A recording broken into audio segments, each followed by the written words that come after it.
Ghaziabad CFO Rahul Kumar ने बताया, सुबह करीब 12 बजे फायर स्टेशन वैशाली को सूचना मिली कि कबाड़ के गोदाम और झोपड़ियों में आग लग गई है। मौके पर दमकल की गाड़ियां पहुंची, वहां मौजूद लोगों को बाहर निकाला गया। फिलहाल आग पर पूरी तरह से काबू पा लिया गया है, कोई जनहानि नहीं हुई। समय सुबह लगभग 12 बजे फायर स्टेशन वैशाली पर सूचना प्राप्त हुई थी।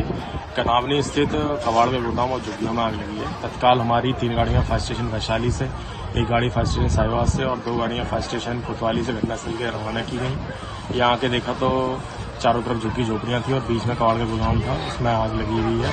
तत्काल 4 साइड से गाड़ियां कलेक्ट करते हुए, बुझ फैलाते हुए आग को बुझाना शुरू किया गया। साथ ही जो लोग आसपास थे उनको सभी को बाहर किया गया। इस समय तक लगभग सब पूरी तरह से हम लोगों ने आग पे काबू पा लिया गया है। घटना में किसी प्रकार की कोई जनहानि नहीं है।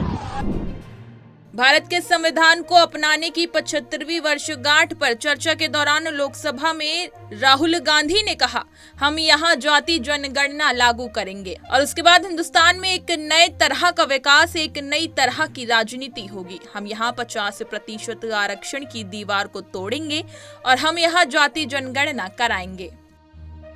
यहाँ हम कास्ट सेंसस लागू करेंगे और उसके बाद हिंदुस्तान में एक नए तरीके का विकास होगा, एक नई तरीके की राजनीति होगी। जो मैंने पहले कहा था, जो आपको अच्छा नहीं लगता है, 50% रिजर्वेशन, उस दीवार को हम यहां तोड़ेंगे।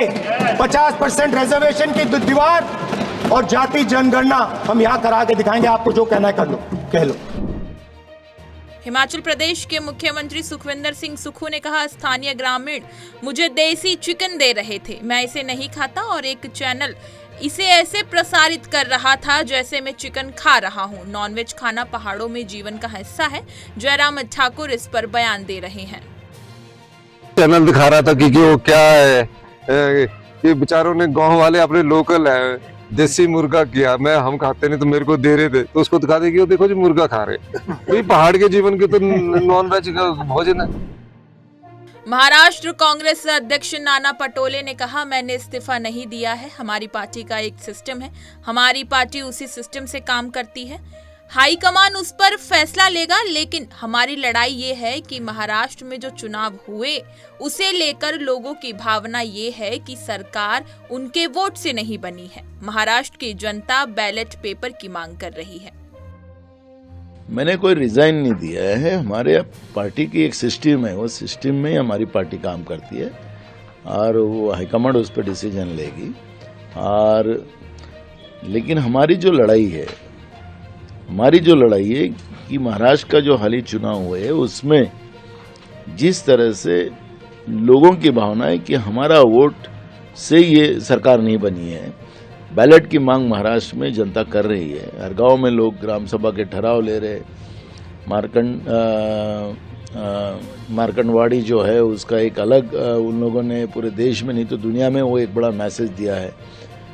तो ये सरकार जनता के वोटों से नहीं आई, ये सरकार मशीन से आई, ये सिद्ध हुआ है। परभनी में जो इन लोगों ने कांड किया है, दलितों के ऊपर जिस तरह से अत्याचार वहां पे किया है, डॉक्टर बाबा साहब अम्बेडकर के प्रतिमा की विटंबना, उनके संविधान की विटंबना करने वाले को पकड़ने की जगह जो लोग मांग कर रहे थे उन्हीं को लोहे की राड़ों से मारा गया।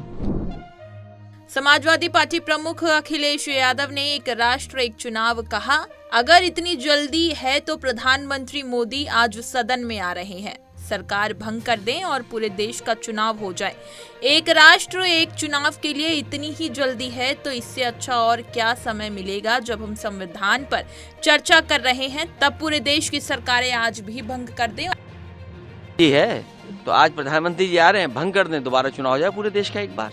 अगर इतना ही जल्दी है 1 नेशन 1 इलेक्शन के लिए, तो ये समय, इससे अच्छा क्या समय मिलेगा कि जब हम संविधान पर चर्चा कर रहे हैं, बहस कर रहे हैं, तो आज ही अपनी भी सरकार और पूरे देश की सरकारें भंग कर दें, दोबारा चुनाव करा दें अगर इतनी जल्दी है तो। और फिर हमने हाल तो वही देखा है ना, नारी बंधन, जो एक महिलाओं को सम्मान के लिए नारी बंधन, क्या आरक्षण हो गया महिलाओं का।